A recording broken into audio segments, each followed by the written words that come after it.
Pemirsa, petugas Satsamapta Polres Ogan Ilir kembali lagi ngaman ke pemala yang meminta duit ke sopir truk di Simpang 4 exit tol Kramasan menuju Lampung. Juru aksinya tersangka memaksa sopir untuk menunjuk duit dengan modus mengatur jalan persimpangan lampu abang.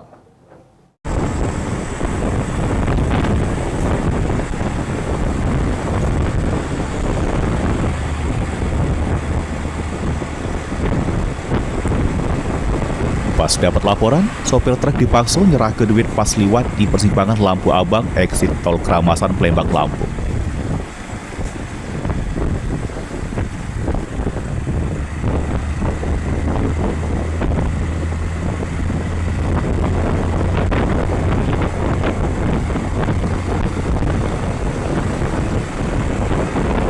Anggota Samapta Polres Ogan Ilir langsung ke lokasi. Juru penangkapan polisi ngaman ke sikok pelaku dengan barang bukti duit Rp25.000.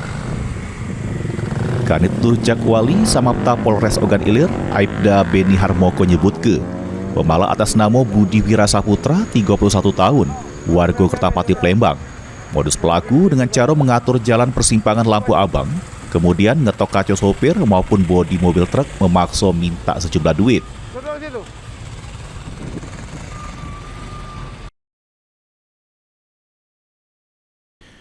Guna pemeriksaan lebih lanjut serta mempertanggungjawab perbuatannya, pelaku digelandang ke Mapolres Ogan Ilir.